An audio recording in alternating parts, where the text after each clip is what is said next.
Hello students, now today we are going to start the second poetry of First Flight, that is A Tiger in the Zoo, written by Leslie Norris. So in the earlier classes we studied about all the two chapters of First Flight, and along with the poem The Fire and Ice and The Dust of Snow, and today we are going to start this chapter A Tiger in the Zoo, written by Leslie Norris. What is the basic idea of this poem? The basic idea of the poem is to contrast a tiger with that of the free tiger between a caged tiger. Means the poet wants to bring out the pain and sufferings, whatever is being born with the tiger, those who are in the tigers, those who are in cage, and the tigers, those who are free tigers. So basically we could say that this idea is to bring out something when the person is in a captivation and when the person is free, between the imprisonment and between the freedom. So all these idea comes out by the poet that is being discussed in the poem.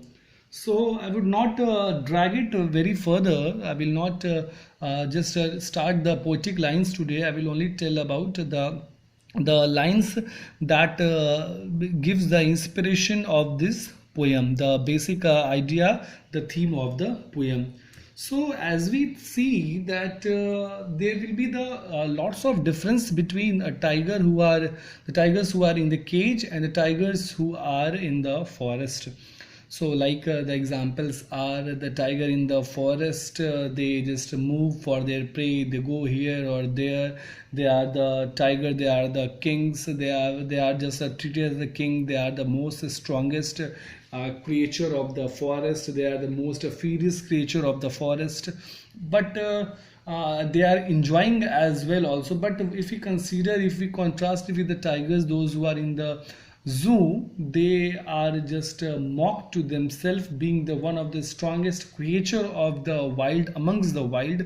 They are treated as the captivated prison. They cannot move from their own their attribute that they prance just like a king from one place to another. They have very small place for living.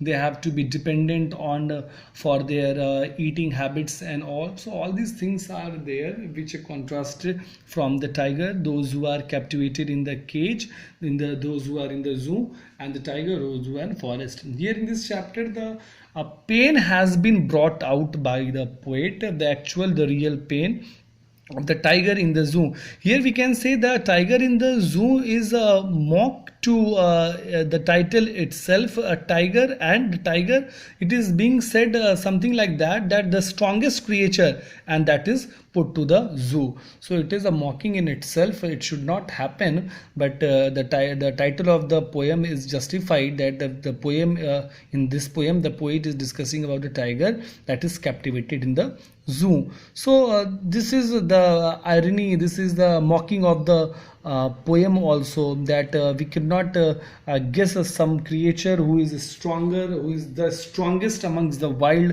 and they are captivated just like that.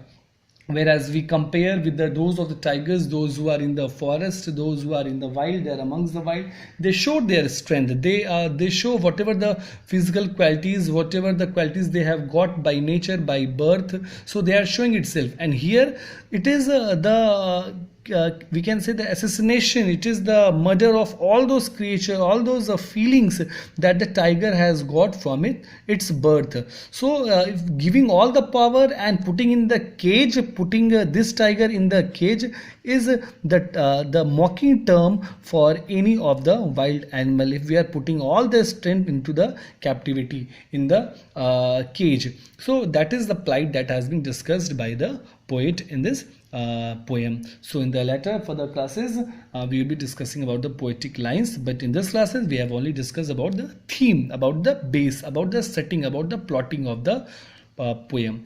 Thank you very much.